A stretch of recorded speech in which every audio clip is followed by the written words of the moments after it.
Olá, estamos ao vivo, boa noite, sejam bem-vindos, bem-vindas, bem-vindes.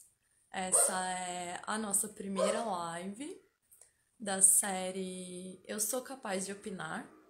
Eu sou Vidaya, sou bioconstrutora e a gente na coletiva, faço parte, de uma coletiva chamada Mulheres na Bioconstrução. A gente está aqui hoje pelo Instagram da coletiva. A nossa coletiva, ela fortalece e divulga trabalhos e ações de mulheres na bioconstrução. E a ideia é sempre promover trocas, aprendizados, parcerias. E a gente deu início a essa série de lives exatamente para isso, partindo de uma inquietação, na verdade algumas inquietações que surgiram na coletiva. A gente percebeu essa necessidade de levar isso para mais pessoas e a gente não vai chegar com nenhuma receita pronta, assim como na bioconstrução não tem receita pronta. O que a gente quer é promover um debate, promover reflexões e que a gente possa ser capaz de opinar daqui para frente com mais embasamento. E aí nós vamos receber duas pessoas muito especiais para mim, pessoas que eu admiro muito o trabalho delas. Deixa eu convidá-las aqui. Kelly, Paula, vocês estão aí? Já chegaram? Vamos ver. Enquanto a Kelly e a Paula estão chegando, eu vou apresentar as duas. Muitos de vocês já conhecem o trabalho delas. A Kelly Michels, ela é nascida no Paraguai, bacharela em arquitetura e urbanismo, mãe e bioconstrutora. Concentra o seu trabalho nos estudos, aprimoramento e difusão do uso do bambu na construção civil. Hey! Animadíssimas, maravilhosas. A Kelly, ela tem também o grupo da família Mambu, que é um grupo incrível, onde também rolam essas trocas de conhecimentos e parcerias, tudo focado no bambu, toda a cadeia produtiva dele. Então é uma iniciativa muito linda da Kelly. E a nossa outra convidada, a Paula Perê, da Bioarquitetar, também arquiteta, urbanista, mãe e bioconstrutora. Defende e incentiva a moradia digna e saudável e humanizada para todos. Ela atua na emancipação e empoderamento feminino dos canteiros de obra e projeta a partir dos conceitos da permacultura. Paula, tu já tá aí com a gente? Kelly, tu tá aí com a gente?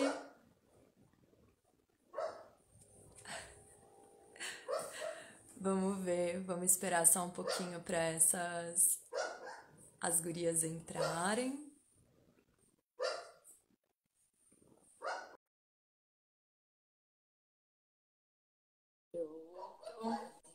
Colocando a Paula aqui com a gente e vamos colocar a Kelly.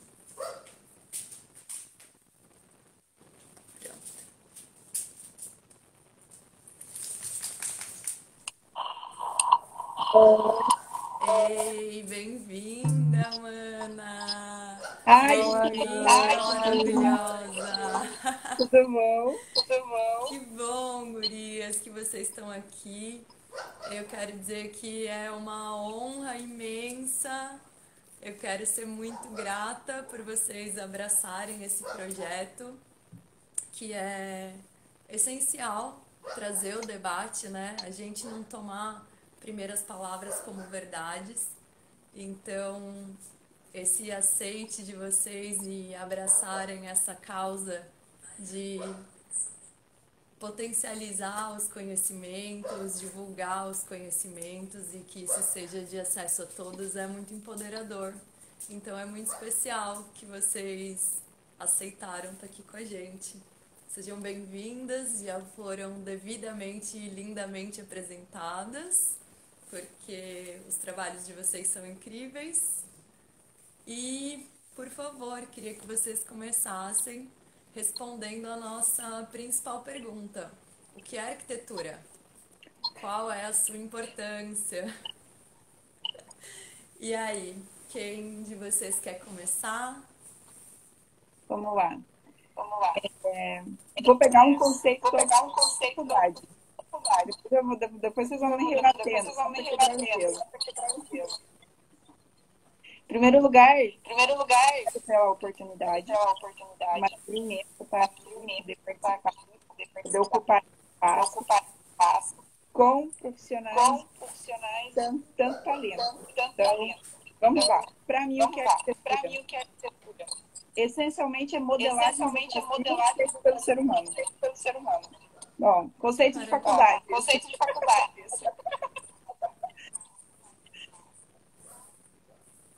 Passa a bola. Passa a bola. Oi, boa noite. Oi, Vocês estão me boa ouvindo noite. bem? Vocês estão me ouvindo bem? Tá dando eco. Eu achei Tá que dando fosse só o eco. Eu meu. achei que fosse só o meu. É, tá dando eco meu também. Tá dando eco meu também. Gente, pra mim só deu eco a Kelly. O pessoal aí que tá E- acompanhando pode confirmar pra gente como estão os áudios? Oi. Oi. E agora? Tá dando E agora? retorno. Tá dando retorno. Será que é porque tem dois telefones Será que é porque ligados? tem dois telefones ligados? Duas pessoas na live? Não, não é isso. É porque você Não, tinha não falado é que você isso, tava é com porque dois você tinha falado telefones, que você tava mas com um dois tá Ah, mudo, não, né? eu tô com Mas dois tá perfis mudo, né? diferentes. Ah, tá. Entendi. Ah, Tá tá. bom. Entendi. Tá bom. O que eles estão falando O aqui? meu Eles não tá estão dando falando eco, aqui? me salvei. Ainda bem É porque eu não tenho só fone. a Vidaia não está Só dando a eco. Vidaia não está dando eco. Boa! Porque Nossa, eu e não tinha agora? fone. E agora? Será que se eu tirar o fone, Será que se eu melhora? tirar o fone, melhora? Eu vou Pode tentar. ser? Eu vou tentar. Ah, e veio uma sugestão aqui, desligar o áudio de uma das pessoas. Não sei Alô? fazer isso, gente. Alô? O meu, Desligar Vocês o estão me microfone ouvindo quando agora? não Vocês estiver estão me ouvindo falando. agora? o meu eu Não, tá dando desliguei. eco. O meu não, tá dando eco. Tenta. Olha, Será que você consegue Gente, Será que você consegue desligar o seu áudio aí, desligar o seu Vidaia? áudio aí, Vidaia? E agora? Aí, vocês estão me ouvindo? Tá dando eco igual, né? Agora pra mim não deu eco. O meu continua dando eco. Não deu? Não, o seu não deu eco, e pra mim também não. Eu também não tô Parou o ouvindo eco. eco seu. Aí alguém falou, continuamos ouvindo ambas com eco, mas pra mim parou. Calma, vamos esperar um tempinho, porque às vezes demora de resolver. Não deu. Deu O que é certo, não deu? não deu. Ah, não deu eco. Vocês estão Ah, ouvindo? tá, agora sim. Então nós Deu vamos ter que certo, pegar deu 5 certo. pra falar. Um por vez. Um por vez. gente, quem tá ouvindo bem, manda likes. Fazer que nem os blogueirinhos. Mandem os seus likes. Quem tá ouvindo bem, manda likes. Compartilha pra um amigo, só pra gente saber se vocês estão ouvindo bem. Faz favor. Agora, uma dúvida que eu fiquei é se a Vidaia desligou o áudio dela, como que ela vai ouvir o que a gente está falando? Não, eu desliguei meu microfone. Eu tô ouvindo vocês e aí eu fico ligando e desligando o microfone. Perfeito, perfeito. Gente, Então, primeira live é assim mesmo, então vamos, tá? Todo vamos mundo recomeçar. vamos Vamos trabalhar com recomeçar. compreensão hoje. Legal. Era isso do microfone mesmo. Então, eu vou falar um pouquinho, assim. Primeiro, queria agradecer, Vidaia, por essa iniciativa de iniciar esse bate-papo, né, com as mulheres da minha construção e trazer essa possibilidade da gente dar voz, né, para a nossa opinião. A gente também pode opinar, né, e é um assunto muito importante e que eu vivo sendo questionada, assim, as pessoas que procuram muitas vezes o trabalho de um arquiteto, às vezes não sabe por que está procurando o trabalho de um arquiteto. Né? Mesmo a pessoa precisando, falando, olha, Me falaram que eu tinha que procurar um arquiteto, mas eu não sei por quê, né? E o que que você faz? Então, as pessoas chegam, às vezes, com muitas dúvidas. Então, a primeira coisa que eu queria falar sobre arquitetura é que a arquitetura não é uma ciência exata. E nem está mais dentro da cadeira de ciências exatas de uma universidade. A arquitetura hoje é considerada uma ciência sociais aplicadas. E é muito complexo pensar que não existe uma receita de bolo. A gente tem que estar sempre pesquisando o contexto social, o contexto ambiental, o contexto cultural em que a gente está inserindo uma nova construção, uma ocupação, né? Seja ela de uma praça, de uma edificação, qualquer intervenção que a gente esteja fazendo naquele ambiente, a gente tem que estar totalmente... Ó, piscou a luz. Forte, mano. Cuidado, você tá falando, Paulo. Cuidado. Foi uma pausa.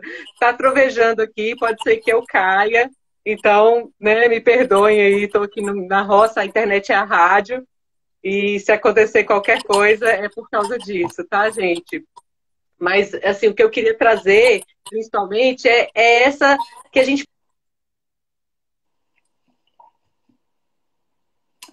Falou, aconteceu.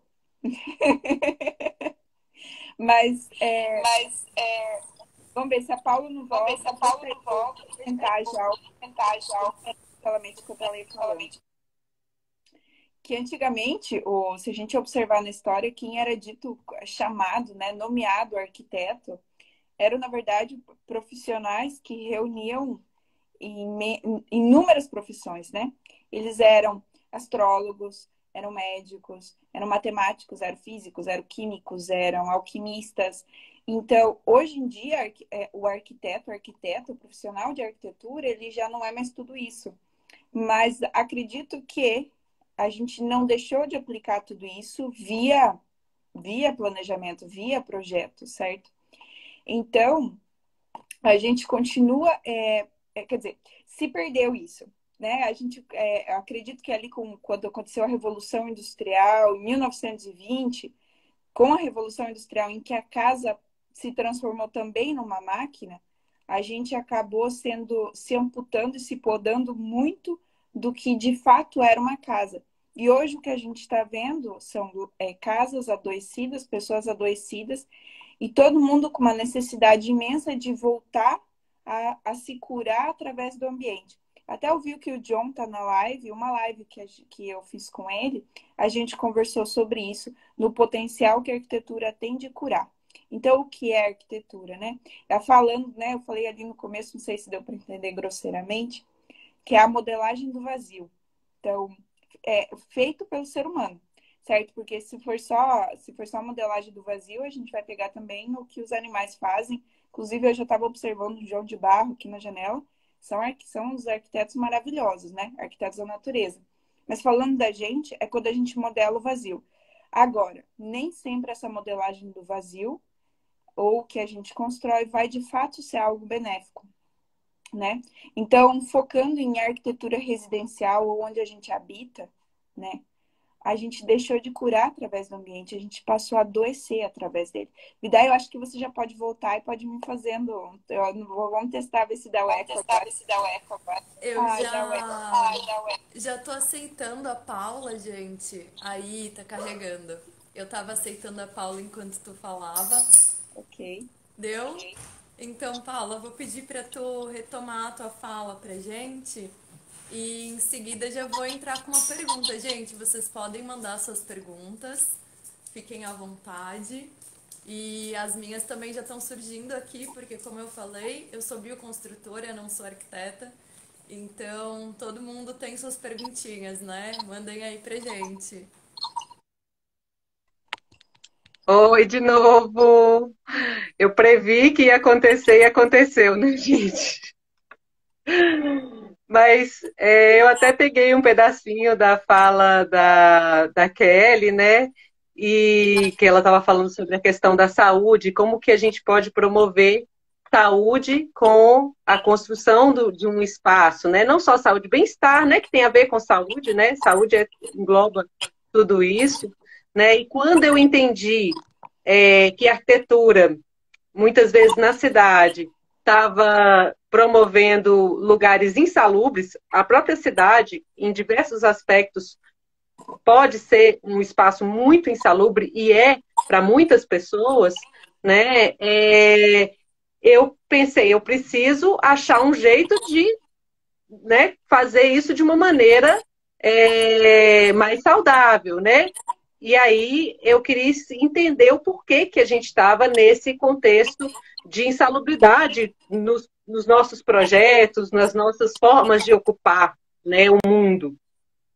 E tem muito a ver com isso, com a Revolução Industrial, né, com a mecanização dos processos, né, com a mecanização do homem, né? O homem deixou de ser humano, a desumanização do homem, né? E o homem sendo transformado numa máquina, num objeto de produção, né? E aí esse olhar... Utilidade e função. Se reduziu a isso. Teu valor é isso. É utilidade e função. E aí o arquiteto perde o valor. E entra o engenheiro com grande valor. Porque o que o engenheiro sabe fazer de muito bem? É trazer... o engenheiro, sim, vem de uma ciência exata. Ele vai calcular a estrutura, vai dar a funcionalidade física ali, né? E aí o arquiteto perde espaço porque ele já não calcula tão bem aquele projeto como o engenheiro, né? E o engenheiro tomou esse espaço, então o que a gente precisa? Quando alguém me procura e fala assim, mas você não calcula a estrutura da casa? E eu falo, não, eu trabalho em parceria com engenheiros que fazem esse cálculo para mim, porque o meu trabalho é muito complexo para eu conseguir calcular. Eu ainda consegui calcular. Existem arquitetos que calculam, mas no meu caso, eu não calculo a estrutura, né? Eu faço um pré-dimensionamento e eu preciso entender de estrutura, eu preciso entender de engenharia hidráulica, de engenharia elétrica, eu preciso entender, né, dos aspectos sociais e psíquicos e de conforto térmico, só que eu tenho que englobar tudo isso dentro do desejo, dentro da cultura, dentro do ambiente que aquilo está inserido. Então, são muitos aspectos para serem levados em consideração na hora de desenhar esse espaço, né? E o papel do arquiteto é justamente desenhar esse espaço de maneira que o homem que esteja ocupando ali, né? E o ser humano que esteja ocupando aquele espaço, né? Ele se sinta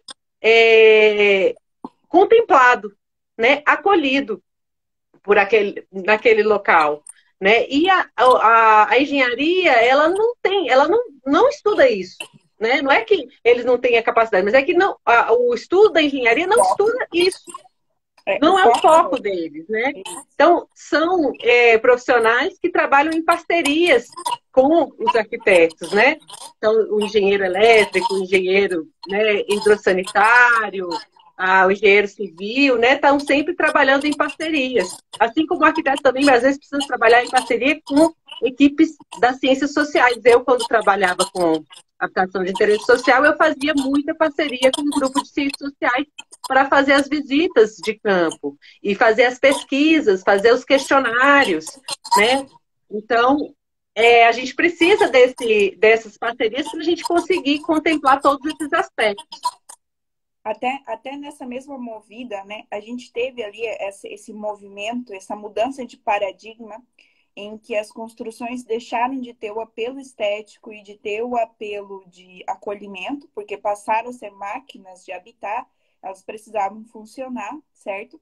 A gente está tendo, eu considero privilégio de observar novamente essa mudança de paradigma, porque a gente começa novamente eu vou parar de competir com outros profissionais, porque agora quem faz o nome, mas não é o profissional, mas sim é a equipe, o movimento. Então, a gente começa a parar de competir entre profissionais e a colaborar. Então, a gente está vendo coletivos, colaboração, parcerias. Então, essa guerra que existia entre arquiteto, entre técnico, entre engenheiro, também começa a se dissolver. E a gente começa, eu sinto isso, que a gente começa a entrar numa zona de fluidez em que eu me permito realmente, de fato, olhar para a minha vocação e ver como eu, de fato, posso contribuir para essa equipe que foi conformada para aquele projeto, para aquele momento acontecer, e depois aquilo se conclui, se dilui e próxima, certo? Maravilhosa fala. É Maravilhosa isso aí. fala. É isso aí. Fantásticas as falas de vocês. Eu quero dar mais uma boa noite a todas as pessoas que estão entrando agora. Sejam todos muito bem-vindos. Muito grata pela presença. A Kelly respondeu já uma pergunta ali pelo chat, mas eu queria ler para todo mundo, que é para todo mundo poder alcançar. Talvez nem todos conseguiram ler o chat. E aí eu vou pedir para a Kelly responder e já vou emendar com a minha pergunta. Então, a pergunta ali no chat foi se vocês consideram a arquitetura uma forma de arte. Eu respondi que a arquitetura... Você responde pelo eco, vai. Vai. Não, eu vou emendar na minha pergunta e aí eu desligo o meu microfone. E aí a minha pergunta, vocês compartilham a resposta, por favor. Mas a minha pergunta é... eu vou contratar um arquiteto. E o que ele vai fazer? O que ele vai me entregar? O que é esse processo? Eu entendi que vocês buscam uma promoção de saúde, de um ambiente que seja apropriado para o meu contexto, tanto para o meu contexto social, quanto para o meu contexto geográfico, para o meu contexto cultural. Eu consegui compreender. Eu achei incrível o trabalho de vocês. Eu sou muito fã, né, de vocês. Gente, é difícil entrevistar ídolas, tá? Cuidado quando vocês aceitarem ser mediadora de uma conversa, porque é difícil falar com ídolas. Mas quando eu for contratar vocês, o que a gente vai fazer? Qual vai ser o trabalho que vocês vão entregar pra mim? E aí a pergunta da arte e essa perguntinha, vamos lá. Certo. Eu vou começar com a da arte, mas eu já te passo o microfone, Paulo. Eu considero que uma obra arquitetônica, uma edificação, pode chegar a ser uma obra de arte multidimensional, tá?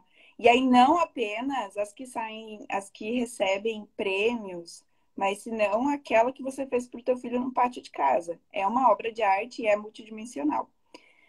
Eu vou fazer uma respostinha, mas eu vou deixar aí para você, Paulo, dar continuidade. O projeto arquitetônico, ele é a espinha dorsal de um planejamento de obra. Dele saem todos os outros. E agora é contigo, Paulo. Olha, é tão complexa essa pergunta da arte, né? Porque as pessoas, às vezes, menosprezam o trabalho de um artista, colocando ele num lugar assim, o que você faz é arte, então é um dom, você nasceu com isso, você não faz muito esforço para que saia essa arte, né? Mas quando, na verdade, para que saia, para que aconteça, para que um projeto arquitetônico seja considerado uma obra de arte, é um esforço triplicado daquele arquiteto, né? Que além dele resolver todas essas questões que eu coloquei aqui, de contexto, né? de ambiente, de conforto térmico, de uma casa saudável com os materiais locais, com materiais que respiram, de às vezes um contexto econômico, socioeconômico, que a pessoa, né, tem uma limitação econômica ali que você tem que solucionar. Se você conseguiu resolver tudo isso e ainda ser considerado uma obra de arte, então você ultrapassou aí todos os... né? Você, tipo, se superou. Quando alguém chega para mim e fala assim, nossa, seu projeto é uma obra de arte, eu sinto que eu me superei, né? Porque a gente não está querendo ali, a ideia do arquiteto não é receber esse elogio como algo... principalmente atender uma necessidade, né? Então, pegando esse... Né? Você atende aquela necessidade e só quem estava envolvido no processo entende a complexidade. Sim, exato. E aí vem essa questão bem técnica que ela colocou, assim, da espinha dorsal, da onde saem todos os projetos, né? E é real, que a gente vai entregar, mas é principalmente o desenho daquele sonho. Então, se você, pessoa física, né, tá ali me contratando, eu vou tentar, através de uma metodologia, de uma anamnese, né, que aí cada arquiteto tem a sua, né, de análise desse espaço, de análise de sua pessoal, né, desse sonho, porque não adianta a pessoa às vezes vem assim, eu tenho uma ideia pronta, mas nunca aquela ideia pronta é exatamente aquilo que vai ser construído, porque nem sempre é possível fazer daquele jeito, ou às vezes o arquiteto vai trazer soluções muito mais interessantes que aquela pessoa nem pensou que ela queria e aí ela quer. Nossa, você adivinhou. E aí vem assim, nossa, você adivinhou que eu queria isso? Eu nem falei nada. Mas, na verdade, tem um processo e ele, né, tem uma metodologia que a gente segue e aí não é só a parte criativa, né? Tem um passo a passo para chegar lá, né? E esse passo a passo é junto com o envolvido, né? Então, a gente faz esse trabalho junto. Então, esse estudo, eu faço um primeiro estudo, existe uma análise junto com o cliente ou com a população que está envolvida naquele projeto, né? Para ver se a gente está realmente entendendo a necessidade, atendendo ao que aquela demanda, né? E aí, depois de muito estudo, de muito vai e volta, às vezes, de desenhos, a gente chega numa solução onde todos estão felizes com a solução, todas as necessidades foram atendidas. Aí sim, a gente entra nos projetos complementares, que aí agora vamos ver, vamos transformar isso funcionar, fazer isso funcionar, né? E aí vem o estudo funcional, que, claro, já foi estudado pelo arquiteto, né? Aonde vai ser a iluminação adequada, a luz, a entrada de luz leste, né? Que vai iluminar ali pela manhã aquela cozinha, ou aquela cama, ou aquela rede, né? A gente já pensou tudo isso, e aí depois a gente vai, com a ajuda de parceiros, né? Destrinchar isso para fazer isso sair do papel e ser erguido, né? E isso é um trabalho coletivo e muito complexo, porque são muitos detalhes, né? Então, às vezes até eu, por exemplo, não sou uma arquiteta tão minuciosa para interiores. Eu preciso sempre de uma parceria para me ajudar no design de interiores. E porque é tão complexo o design de interiores já, e a arquitetura, né, e o desenho arquitetônico do planejamento da casa como um todo também é muito complexo, e até chegar na minúcia de qual cor, da curvinha do acabamento, que às vezes fica até para as duas construtoras, né, solucionarem, que também eu acho que é maravilhoso essa possibilidade também de solucionar questões em obra, né, que surgem, tipo, como que eu vou fazer o acabamento dessa garrafa, o encontro dessa massa com esse pilar redondo, como que são detalhes de acabamento que às vezes vão surgindo soluções ou surgindo ideias criativas de soluções e que acontecem na própria obra, né? E que nem sempre o arquiteto consegue desenhar todos os encaixes, todas as soluções. E a coisa mais interessante que a construção traz tá dando eco.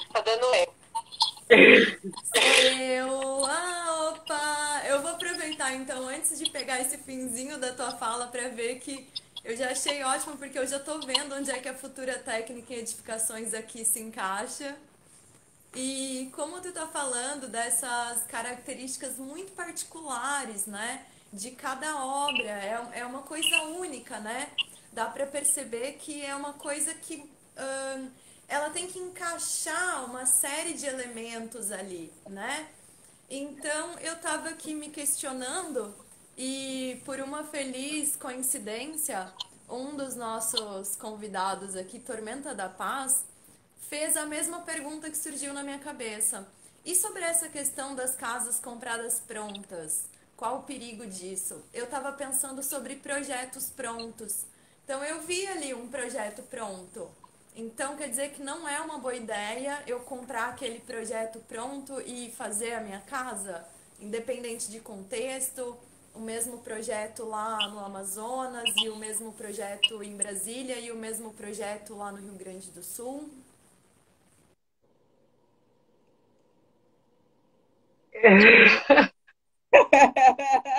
É, vai, Paula, termina sua fala. Você tava indo tão bem, eu tava ficando tão inspirada. Continua.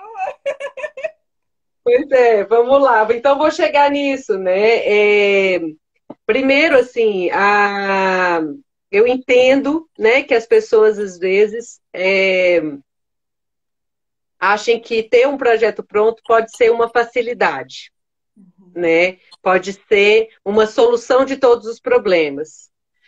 Só que nem sempre essa pessoa que compra esse projeto pronto, ela tem completo entendimento do impacto disso na vida dela. Depois que ela. Porque o projeto é assim, gente, é 5% do que você vai gastar na obra. E aí, depois que você gastou aquele dinheirão para construir e a casa está pronta e ela simplesmente não consegue te atender porque o contexto, tudo aquilo não se encaixa, porque era um projeto pronto, que não foi feito para você, nem para aquele lugar. E aí você vai ver que você achou que estava economizando no projeto e, na verdade, você gastou um dinheiro gigante, muito maior do que vale o projeto, para, de repente, ter uma solução que não era o que você não trouxe, na verdade, aquele bem-estar, não vai te trazer o que você queria, não vai trazer as soluções que você precisava. Então, por exemplo, se a gente está falando de um abrigo temporário, né, em situações de risco, é uma coisa, né? É uma coisa completamente diferente. Né? Existem módulos habitacionais para abrigos temporários, para situações assim. Né? E aí é diferente de quando você está falando, tipo, eu vou morar nesse espaço, ou eu vou alugar esse espaço, né? Se ele realmente ele não se encaixa naquele lugar, você vai sentir que você desperdiçou o seu tempo, que às vezes é muito mais do que o dinheiro, a sua força de trabalho de construir ali, né?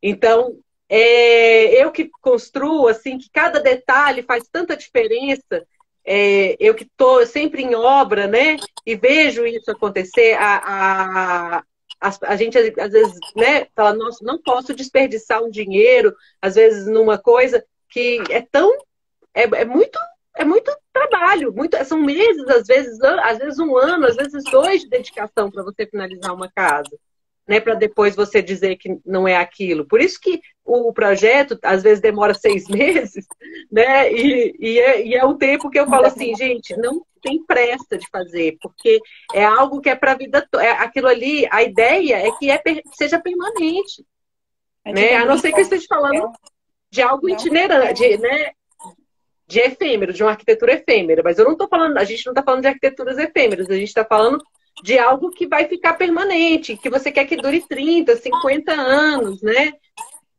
Então é muito importante pensar bem e desenhar algo, né, muito integrado, né? E tem tudo isso da bioarquitetura, da bioconstrução, de estar realmente integrado naquele espaço, realmente, né, interagindo de maneira inteligente com aquele ambiente, né, e aí tem um processo de observação da água, como a água escorre no terreno, onde que eu vou, né, aproveitar ela para esse projeto, como que o sol, como que a terra, o solo daquele lugar, né, que fundação, que tipo de clima que eu tenho, muito úmido, muito seco, né, para ver o tipo de parede, muito frio, muito calor. Então, tudo isso influencia demais, sem contar nos aspectos pessoais aí, né, culturais, socioeconômicos, etc. Né? Então, eu não acredito que é uma economia que é realmente uma economia você pagar mais barato num projeto pronto, né? Isso. Eu vou ser breve aqui. Eu acredito que as casas geminadas, as casas prontas, os projetos prontos, elas vieram para atender uma demanda imensa de uma evolução econômica de pessoas que não tinham de morar e de repente tiveram a possibilidade de poder ter sua casa. Ok, eu acho que aí, assim, eu continuo criticando, compartilho da mesma opinião da Paula, assim, tempo de projeto não é um pastel para você fazer de uma hora para outra. Quando você contrata um profissional de arquitetura, né? Por que contratar um profissional de arquitetura? Porque é isso, é porque ele vai ter essa visão holística da tua cultura, do teu entorno, do teu socioeconômico e vai colocar isso em um projeto e a tua casa vai atender isso. Isso é o ideal. Agora, o que a gente tem é que, de repente, as pessoas puderam, por um preço que elas podiam, de um sistema financeiro que elas podiam, né? Um sistema de parcelamento que elas podiam ter acesso, puderam ter a casa delas. Acredito que ali qual era o foco? Era isso, ok. Só que aí a gente observa, aproveita esse movimento que foi a sociedade e observa outro, até o Zygmunt Bauman, ele fala em amor líquido, ele fala que tudo na sociedade foi transformado em um shopping e tudo é descartável, né? Então, para mim, essas casas de projeto pronto geminadas, elas são descartáveis, né? Eu moro em uma e eu vejo o quão descartável ela é. Então, ela atende com rapidez essa nossa sociedade doente, ansiosa, e ela atende com rapidez isso, mas ela dura pouco e adoece. Então, aí eu vou pegar uma fala da Vidaia, né, numa live que a gente teve. Em que momento a gente esqueceu como se constrói, né? Então, para que a valorização do profissional de arquitetura aconteça, para que a valorização do projeto arquitetônico aconteça, também precisa vir junto com um consciente de eu quero que a minha casa me represente mais do que a rapidez de poder comprar uma casa. Porque eu entendo que a minha casa não é apenas para demonstração, ela é onde eu habito. É onde eu repouso, é onde eu me curo, é onde eu sonho, é onde eu cresço. Então, e a gente está vendo isso acontecer. Aí com isso veio a bioarquitetura, vem a biofilia, vem os movimentos de sustentabilidade, de materiais ecológicos. Está acontecendo. Enfim, só para complementar porque a Paula já falou tudo, né? Ainda quero Maravilhoso seu falar mais. complemento. Gente, eu peço desculpas pela minha câmera chacoalhando, mas é que tem alguém aqui acompanhando a live comigo, não vou conseguir mostrar agora. Tem um serzinho de 4 patas e roupinha, recém-operado, acompanhando a live comigo. E aí ele acha que o meio do tripé é um ótimo lugar para colocar a pata, é um ótimo lugar de repouso. E aí, como tá se recuperando de cirurgia, eu não posso falar nada, né? Tenho que deixar ele ficar onde ele quiser para ele se recuperar. Já já ele aparece aqui na frente da câmera. Maravilhosas as colocações de vocês. Gente, é impressionante a gente chegar nessa percepção de que realmente o nosso abrigo, ele é muito mais do que um lugar de 4 paredes e um teto, né? Isso é fantástico. E eu quero aproveitar para já antes do final lançar um convite aqui. Essa nossa live de hoje, ela faz parte de uma série e essa série ela está sendo construída de forma coletiva. Então eu já vi ali uma perguntinha sobre custos. Nós vamos ter uma live tratando só disso. Então é por isso que hoje as nossas manas ainda não entraram nesse assunto. O objetivo é que a gente possa refletir bastante sobre cada um dos temas. Então, por isso que a gente está um pouco mais focada nesse tema hoje. A gente também vai ter um tema sobre as mulheres dentro desse contexto da arquitetura e da bioconstrução. Então, já vão guardando as suas próximas sextas-feiras aí, porque a gente vai ter sempre convidadas maravilhosas agregando muito. E eu agora vou falar para vocês sobre uma percepção daqui do lugar de bioconstrutora. Vocês provavelmente também trabalham com obras convencionais ou trabalharam em algum momento com obras ditas convencionais, né? Como eu também não gosto muito de usar esse conceito de alvenaria convencional para o cimento, mas então vamos tratar a alvenaria de cimento aqui puramente. E eu acredito que exista uma diferença entre esse projetar alvenaria de cimento e projetar com materiais naturais. E o que vocês podem trazer para a gente sobre isso? E se vocês percebem que os clientes que já procuram vocês com essa busca de materiais naturais, eles já perceberam mais essa necessidade de criar um abrigo onde ele caiba, onde ele possa ter uma vida plena e não só um teto e um lugar, como a Kelly disse, descartável. O que vocês podem falar pra gente sobre isso? Todo material, né? Eu acho que a Paula vai concordar comigo, que todo material construtivo é uma técnica específica. Então, se você vai construir com blocos de concreto, você precisa preparar a modulação, é uma parede autoportante. É uma parede autoportante, então é uma técnica, é um jeito de projetar. Você vai construir com zinco, com metal. Eu continuo trabalhando com uma arquitetura comercial, tá? O que está aí, o que mais se demanda. Continuo trabalhando com isso. Você vai trabalhar com madeira, também tem um jeito de você trabalhar com madeira. Você vai trabalhar com tijolo, solda, cimento, também você tem que ter observações. E aí que entra a complexidade de ser o arquiteto, né? A Paula bem mencionou a complexidade de se trabalhar com interiores.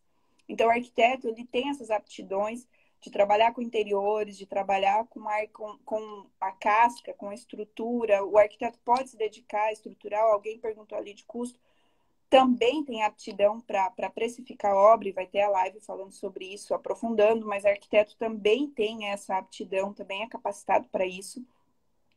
Então, e aí entra a complexidade também do profissional de planejamento. É de saber fazer essa orquestra entre várias técnicas construtivas, né? De pegar e unir vários. Então, a minha especialização é trabalhar com Adobe, mas não dá para fazer o teto de Adobe. Então, eu preciso entender de madeira, eu preciso entender de bambu, eu preciso entender de cimento, porque tem a sapata. Então, partindo daí, a gente precisa ter um olhar holístico, a gente precisa ter um conhecimento sobre todos os materiais que envolvem. Mas também a bioconstrução e todos esses materiais, e aí eu vou falar eu como arquiteta de bambu, o bambu me oferece uma plasticidade falando de modelagem, que outros materiais não me oferecem. Mas, ao mesmo tempo, por serem várias tortas que se afunilam, que são cônicas, ele também exige uma capacidade de desenvolvimento de projeto completamente diferente. Inclusive, a Elora Hard, que é uma das grandes designers de bambu, e é uma mulher maravilhosa, de buco, em Bali, ela fala, para se projetar com bambu, você precisa esquecer tudo que você sabe sobre arquitetura. Então, sim, muda completamente a tua visão. Não tem... Quando a gente trabalha com o tijolo convencional, o concreto, os blocos, você senta na frente do seu computador e você tem que 2 mais 2 é 4, ângulo de 90 graus é 90 graus, 45, 45, 32 e 32.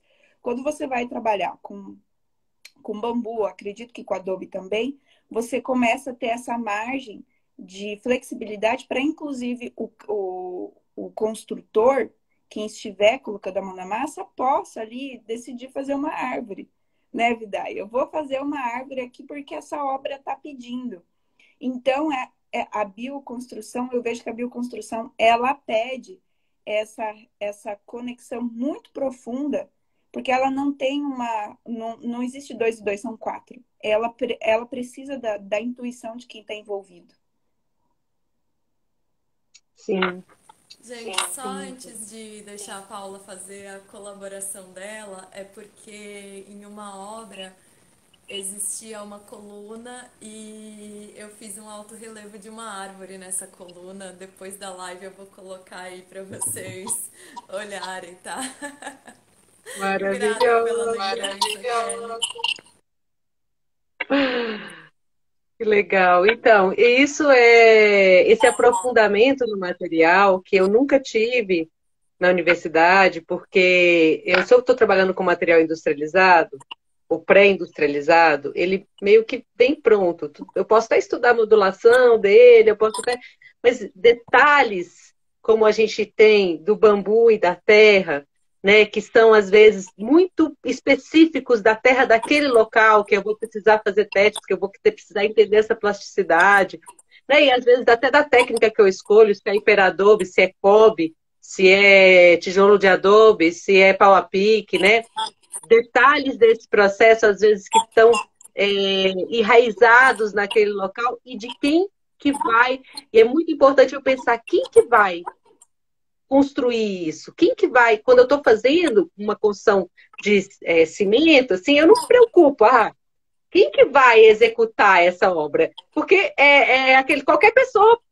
qualquer pedreiro poderia executar, então eu não me preocupo nem com o traço, que tipo de traço que vai ter, nada disso. Quando eu estou fazendo uma obra de bioconstrução, eu tenho que me preocupar com tudo isso. Eu tenho que preocupar quem é que eu tenho que, antes de desenhar a casa, já procurar as pessoas para saber quem poderia fazer. É uma pessoa do local, qual que é, né? Qual que é a especificidade que ela tem, qual que é a habilidade que ela poderia somar para me ajudar, e aí vira um parceiro, às vezes é bem diferente a relação até do bioconstrutor com a obra, de um construtor de cimento com a obra, porque ele está ali repetindo um processo que é mecânico, e o bioconstrutor não.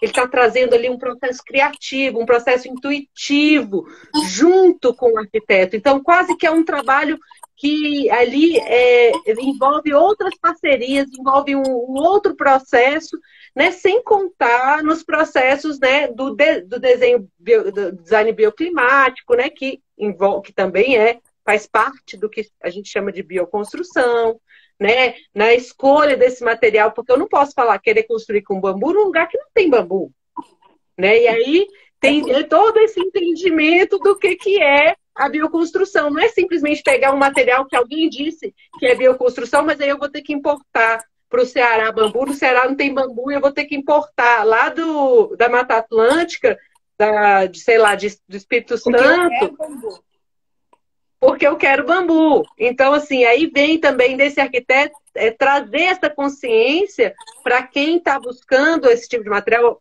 Ficou muito em alta a taipa de pilão, por exemplo, né? E nem sempre a gente consegue executar a taipa de pilão em todos os locais, né? Às vezes o terreno dificulta, às vezes o próprio local dificulta, o clima pode dificultar, né? Então, às vezes não tem a mão de obra específica ali para aquilo. Então, a bioconstrução, ela tem que, na verdade, trazer essa consciência, né, do material relacionado ao local, relacionado à equipe que vai estar disponível ali, você vai para trabalhar junto, né? Então, todos esses aspectos são levados em consideração, né, num projeto de bioconstrução, num projeto de bioarquitetura, que muitas vezes não acontece com materiais industrializados, né? Acaba que não tem essa necessidade, né? E aí, dentro da faculdade, como a gente não aprende esses pormenores, né? Quem vai trabalhar com bioconstrução acaba tendo que ser meio um pouco autodidata e procurar os cursos, né? Começar para poder entender o que significa isso, que não é simplesmente subir uma parede de terra e dizer, ou fazer uma parede de bambu, isso que é bioconstrução, né? Eu acredito que a faculdade, ela te mostra um panorama geral das possibilidades, te dá uma pincelada geral na história, mas a gente ainda tem, por exemplo, nas faculdades do Brasil, uma visão muito eurocentrista do que seria história, certo? Então, aí também vai precisar muito, eu acredito que essa seja uma das características mais bonitas de qualquer bioconstrutor, é a curiosidade, né? É a curiosidade, é essa natureza realizadora, é essa escutar a intuição. Então, isso entre os bioconstrutores, eu vejo que se destaca, assim, quase que uma qualidade em comum. Claro que a gente tem os que, né? Mas, assim, pegando no geral, é uma qualidade que se destaca. Você tinha também, Vidaia, perguntado sobre o aceite dos clientes em relação a isso, certo? Eu continuo trabalhando com clientes que não querem usar nem bambu e nem adobe em suas obras. No entanto, essa visão do design biofílico, da neuroarquitetura ou do design bioclimático, a gente consegue carregar para dentro de qualquer projeto. Diz assim, olha, aqui, por exemplo, alguém perguntou sobre alguma característica específica de sua região. Eu moro em Foz do Iguaçu, Paraná, e aqui, para a gente, o sol noroeste é um sol dos infernos, não é 3 sol. Então, a gente vê os arquitetos aqui achando lindo, colocando aquelas vidraças de frente para o sol noroeste. Isso é um erro, não tem como. Eu preciso, inclusive, eu estou fazendo um curso de psicoterapia agora para conseguir ensinar os meus clientes, falar para eles assim, ó, meu amor, isso não vai funcionar. Vamos voltar à realidade. O que acontece? Vamos abrir mão disso, vamos colocar isso? 11 bônus? Licença, eu peço desculpas por te cortar, mas é para eu aproveitar e fazer uma solicitação. A gente está encaminhando para o final da nossa conversa e a Karen fez essa pergunta pedindo uma particularidade de cada região e eu queria aproveitar e perguntar para vocês sobre duas palavras que me chamaram a atenção.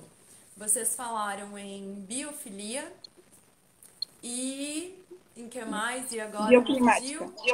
E bioclimática, obrigada. De repente me deu um branco aqui. Então eu queria pedir, por favor, a gente tem mais 10 minutos de live, que vocês pudessem dar uma pincelada, o que é a biofilia e a bioclimática. E a pergunta da Karen, a Kelly já tá nos passando, né, um pouco, sobre uma particularidade da região dela e aí depois uma particularidade da Paula. Paula, vai você falar da sua região agora. Legal.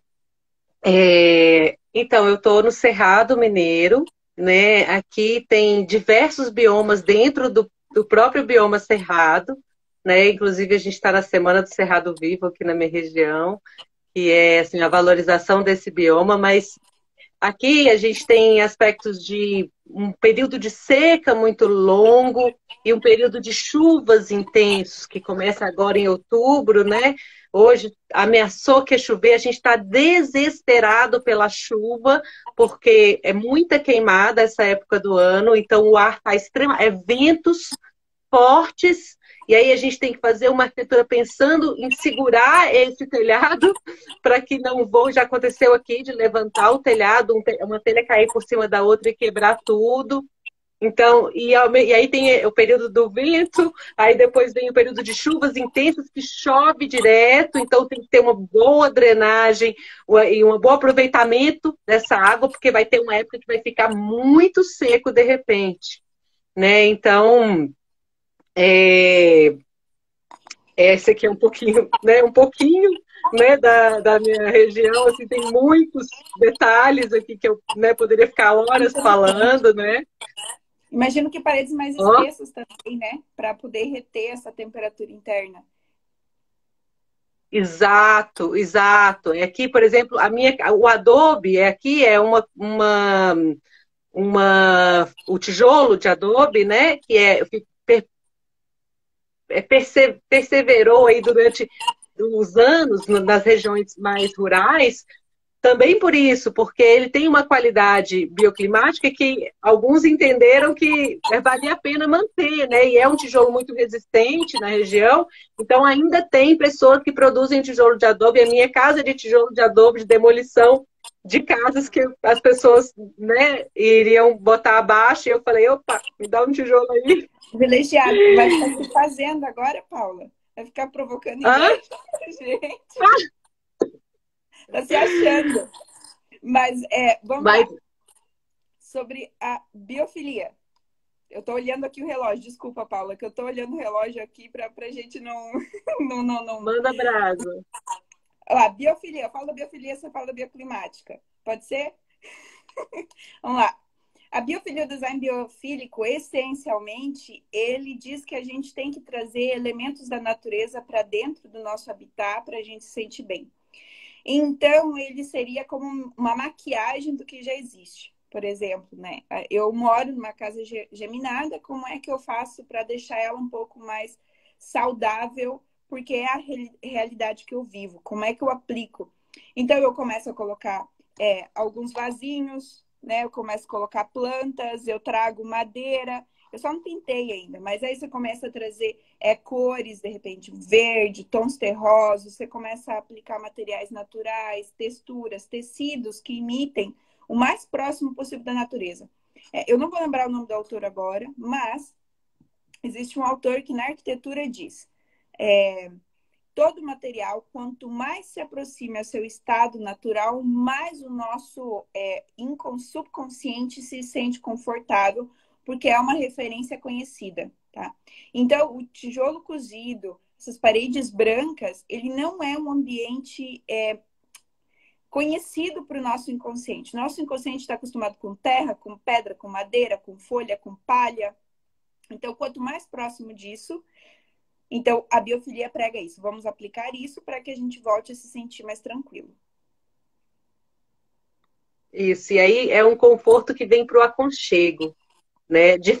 A bioclimática ela já trabalha naquele aspecto do conforto físico mesmo, né? Do conforto térmico, do conforto climático, através de um desenho arquitetônico que consiga trazer isso. Então, eu vou pensar na saída do ar quente, às vezes em bloquear um vento às vezes um vento que vem muito forte, vem muito frio, de alguma maneira, né? Eu vou pensar na entrada de luz num determinado horário, em alguns pontos específicos da casa onde eu preciso de mais luz natural, né? Nessa entrada de luz natural. Então, eu vou fazer um desenho dessa casa exatamente de acordo com aquele clima, né? Com aquele local. Então, aqui, por exemplo, tem aspectos bem específicos. No caso, né, de Foz do Iguaçu, outros. No caso, né, da região amazônica, outros. Então, cada local vai trazer um desenho, uma bioclimática diferente. E aí vai trazer para a gente esse conforto físico sem eu precisar do artificial, sem eu precisar ligar o ar-condicionado, sem eu precisar do ventilador, sem eu precisar da luz artificial, né? Por exemplo, aqui em Foz, né? Citando um exemplo prático. Aqui, colocar os quartos, os dormitórios, no noroeste é um tiro no pé, porque de noite o tijolo libera o calor absorvido. Então, a gente... Exato. Aí vem o pensamento bioclimático de vou colocar no lugar onde tem mais calor o lugar que precisa das propriedades Exato. do sol, como é que é? De matar a bactéria.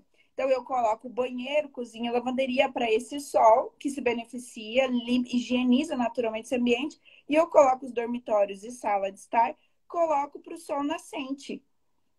É uma coisa tão básica e que, essencialmente, a bioclimática, ela começa daí. Esse é o mínimo. Exato.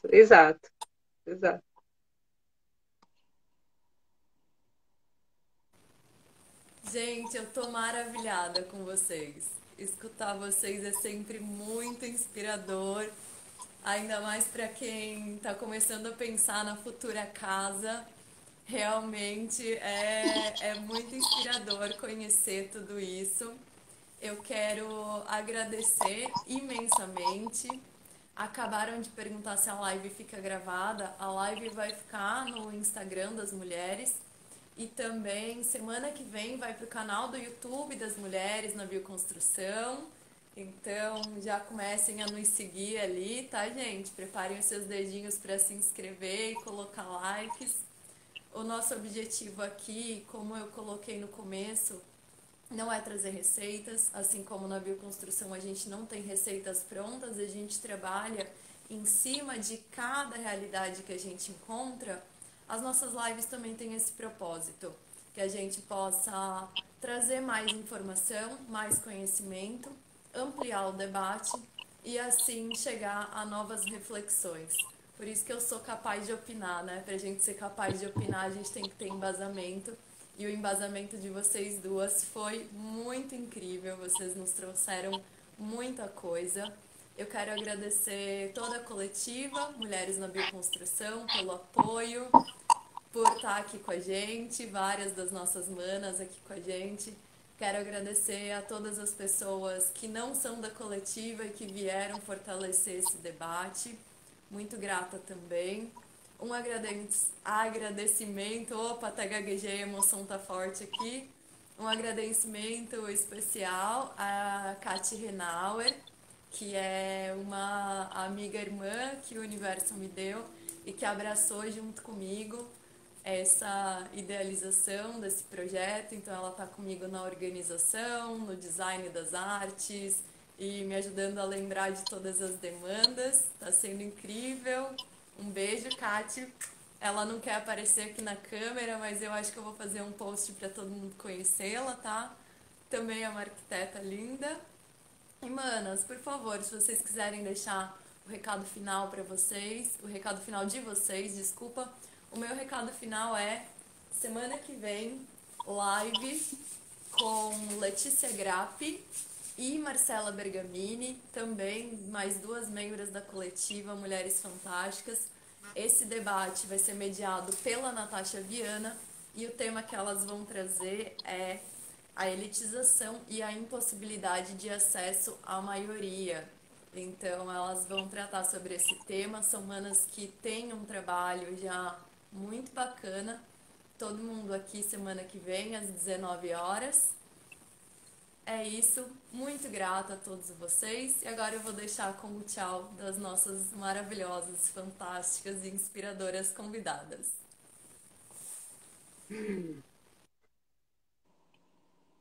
Posso falar? Bom, olha, eu queria agradecer muitíssimo a vocês todas envolvidas aqui, vocês duas, a Kate, né, por estarem, né, disponibilizando o tempo. Para mim, eu nem sei, assim, é tão rico que essa reflexão aqui, eu saio tão preenchida, eu saio tão feliz daqui, sabe, tão completa de, nossa, é isso, vamos caminhar junto. Vocês me fortalecem muito. Todas as pessoas que, né, enviaram as mensagens, as perguntas, que estão participando ativamente também da live, me fortalecem demais, né, para continuar, porque não é fácil. É como se a gente estivesse um pouco caminhando na contramão, né, fazendo esse trabalho, mas eu sinto que cada vez mais a gente está desviando o curso, né, disso. Vamos todo mundo aqui nessa contramão, porque é um caminho muito incrível, assim, de descobrir essa forma de ocupar, né? Redescobrir ou resgatar essa forma de ocupar mais, vamos dizer assim, mais humana, mais respeitosa, mais viva, né? Com mais afeto! Com mais afeto. Bom, posso, Paulo? Eu não quero te interromper. Sim, sim. Quero agradecer com todo o meu coração. Eu tô aqui segurando para não chorar, tô muito emocionada, porque é muito bom encontrar semelhantes, né? É como se fosse uma grande família e a gente está se reencontrando. Então, sou muito agradecida de participar desse movimento, né? Da onde a gente para de competir e começa a unir forças. E eu acredito que esse é o poder da mulher, esse é o poder do afeto. É onde a gente reconhece o que tem de especial em cada ser humano. E é por isso que eu sou tão apaixonada pela bioconstrução, especificamente pelo bambu. E vou acompanhar todas as lives e conte comigo para poder continuar impulsionando esse trabalho. E o meu desejo é poder encontrar vocês fisicamente em algum momento. O nosso desejo também é o meu. Não perca a próxima live, gente. Vai ser incrível. As manas são fantásticas. A gente está no momento que a gente precisa caminhar de mãos dadas e caminhar por um... Que futuro que a gente vai deixar para as nossas crianças, né, Paulo? E para os nossos Exato. doguinhos também. Então vamos trabalhar para isso. Sim, gente, muito grata. Até logo menos. E que seja pessoalmente a próxima. Um beijão. Beijo. Obrigada. Boa noite. Boa noite. Boa noite.